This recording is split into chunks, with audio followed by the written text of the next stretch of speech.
बिस्मिल्लाहिर्रहमानिर्रहीम। First year. आज की वीडियो में हम chapter 7 the formation of solids की न्यूमेरिकल एग्जांपल सॉल्व करेंगे।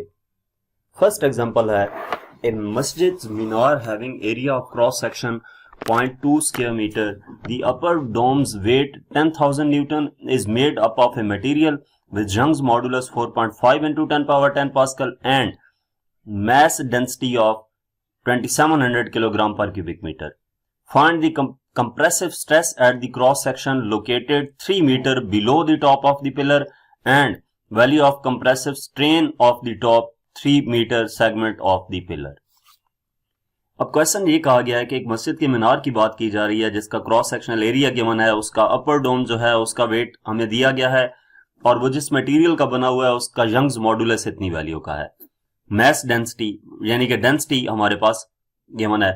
कंप्रेसिव स्ट्रेस कैलकुलेट करना है cross sectional located 3 metre below and compressive strain of the top 3 metre segment of the pillar. तो डाटा हम नोट करते हैं। डाटा में हमारे पास क्या है? मस्जिद मीनार है cross section area a 0.2 metre पर second square, upper domes weight हमारे पास 10,000 न्यूटन का है, dome weight of the dome WD 10,000, Young's modulus given है 4.5 इंटू 10 पावर 10 पास्कल का, डेंसिटी हमारे पास है 2700 किलोग्राम पर cubic metre. Compressive stress calculate करना है, सिग्मा से डिनोट किया जाता है, एंड कंप्रेसिव स्ट्रेन कैलकुलेट करना है, ई से डिनोट किया है, और जो हाइट हमें गिवन है वो 3 मीटर की गिवन है। तो हम इसका सोल्यूशन देखते हैं। सबसे पहले सिग्मा स्ट्रेस कैलकुलेट करने के लिए हम क्या करेंगे? मैस कैलकुलेट करेंगे। मैस इसलिए कैलकुलेट करेंगे कि सबसे पहले हमें फोर्स का मालूम होना जरूरी है कि कितनी फोर्स अप्लाई हो रही है, जिसकी मदद से हम स्ट्रेस फाइंड कर सकेंगे। तो पहले हम मैस कैलकुलेट करते हैं। m equal to rho v का फॉर्मूला अप्लाई किया। वॉल्यूम जो है वो AH के इक्वल होता है एरिया इंटू हाइट। तो इसमें हम वैल्यूज पुट करेंगे, हमारे पास आ जाएगा मैस। जब मैस आ जाएगा तो इसकी मदद से हम इजीली वेट कैलकुलेट कर सकते हैं WP। ठीक है, ये किस चीज का है? उसने क्या कहा था? Find the compressive stress at the cross section located 3 metre below the top of the pillar weight of the pillar equal to mg। अब ये m पुट करेंगे और g की वैल्यू पुट करेंगे तो WP की वैल्यू आ जाएगी। अब इसकी मदद से हम स्ट्रेस कैलकुलेट कर सकते हैं। फार्मूला अप्लाई करेंगे। स्ट्रेस कैलकुलेट करने के लिए सबसे पहले टोटल फोर्स कैलकुलेट कर लें। एक weight due to dome plus weight due to pillar, दोनों का वेट ऐड होकर हमें कंबाइन फोर्स देगा और वो फोर्स हमारे पास आ जाएगी 25876 Newton.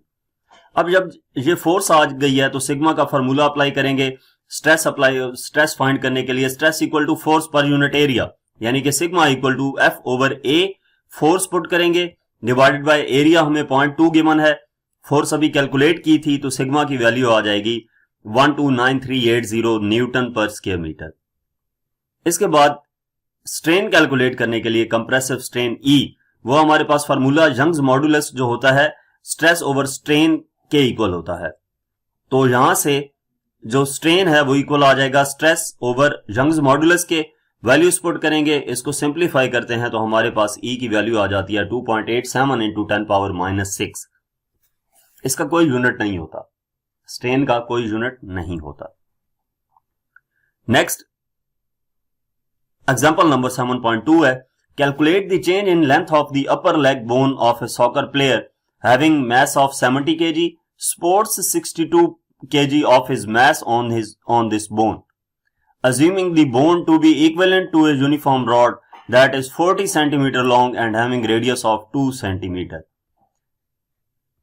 Change in length calculate करनी है of the upper leg bone of A soccer player जिसका मैस 70 kg है, लेकिन वो कितना मैस सपोर्ट कर रही है? 62 kg का। तो हम जब डाटा नोट करेंगे, डाटा में हमने उसके बोन का मैस कितना है वो हमें रिक्वायर्ड नहीं है, वो कितना सपोर्ट करती है वो हमें रिक्वायर्ड है। तो चेंज इन लेंथ कैलकुलेट करनी है। डेल्टा एल मैस हम नोट करेंगे 62 kg का, assuming the bone to be equivalent of a uniform rod that is 40 centimeter long। जो बोन है वो ऑलमोस्ट, अगर बोन को हम यूनिफॉर्म रॉड कंसिडर करें और उसकी लेंथ कितनी होगी, approximately 40 centimetre. L equal to 40 centimetre, इसको ऐसा यूनिट मीटर में कन्वर्ट करेंगे, डिवाइडेड बाय 100 करेंगे, 0.4 मीटर आ जाएगा। Having radius of 2 centimetre, R equal to 2 centimetre यानी कि 0.02 मीटर हो जाएगा। इसको भी मीटर में कन्वर्ट कर दिया। तो इसका सोल्यूशन देखते हैं। अब यंग्स मॉड्यूलस का फॉर्मूला हमारे पास है y equal to FL over A delta L। Delta L हमने कैलकुलेट करना है, डेल्टा L उधर जाएगा, FL ओवर बाय A हो जाएगा। y इधर आकर डिवाइड होगा ना, डेल्टा A उधर चला गया। तो अब फोर्स और A की वैल्यू डायरेक्टली हमें नहीं गिवन। फोर्स जो है वो उसके वेट की इक्वल होगी mg L divided by y, area pi r square put किया। अब इसमें हम वैल्यूज पुट कर देंगे। m 62 गिवन है, g की वैल्यू 9.8, L की वैल्यू 0.4 डिवाइडेड बाय y की वैल्यू, y जो है बोन के लिए, यंग्स मॉड्यूलस बोन के लिए आपको याद होना चाहिए 9 × 10⁻9 के इक्वल होता है। पाई की वैल्यू 3.14 और r हमारे पास 0.02 इसका स्क्वायर है। तो डेल्टा L इक्वल आ जाएगा, ऊपर वाली वैल्यूज को मल्टीप्लाई करके लिखा, नीचे वाली वैल्यूज को सिंप्लीफाई करके लिखा, तो डेल्टा L की वैल्यू आ जाती है 21.5 × 10⁻⁻6 मीटर। ये हमारे पास चेंज इन लेंथ जो हमने कैलकुलेट करनी थी वो आ गई। नेक्स्ट एग्जांपल नंबर 7.3 है, calculate the strain energy stored in a 1 metre long steel wire connected to the roof holding a chandelier of weight 980 Newton in the main lounge of your home. Diameter of the steel wire is 0.004 meter and the Young's module of steel is 20 × 10⁻10 Newton square meter. Strain energy calculate करनी है जो कि 1 metre long steel wire में होगी, जो कि roof के साथ कनेक्ट है और उसके दूसरे एंड पर एक फानूस लटक रहा है जिसका वेट 980 न्यूटन है। डायमीटर स्टील वायर का 0.004 मीटर है और यंग्स मॉड्यूलस 20 × 10⁻10 है। हम ये डाटा नोट करेंगे। स्ट्रेन एनर्जी कैलकुलेट करनी है यानी कि हमने U कैलकुलेट करना है। 1 मीटर लेंथ है, L equal to 1 metre. Holding ये फानूस जो है उसका वेट गिवन है W equal to 980 newton. Diameter steel wire का गिवन है D इक्वल टू 0.004 मीटर। हमें रेडियस की जरूरत पड़ेगी, रेडियस डायमीटर का हाफ होता है, वो 0.002 मीटर लिख दिया। यंग्स मॉड्यूलस की वैल्यू गिवन है 20 × 10⁻10 न्यूटन मीटर स्क्वायर। तो इसका सोल्यूशन देखते हैं। हमने कैलकुलेट करना है U। अब U कैलकुलेट करने के लिए जो फार्मूला है उसमें हमें डेल्टा L रिक्वायर्ड होगा, तो पहले हम यंग्स मॉड्यूलस का फार्मूला अप्लाई करके उसमें से डेल्टा L कैलकुलेट कर लेंगे। देखें L गिवन है, रेडियस गिवन है, यंग्स मॉड्यूलस गिवन है, तो यंग्स मॉड्यूलस का फार्मूला अप्लाई करके डेल्टा L इजीली कैलकुलेट किया जा सकता है।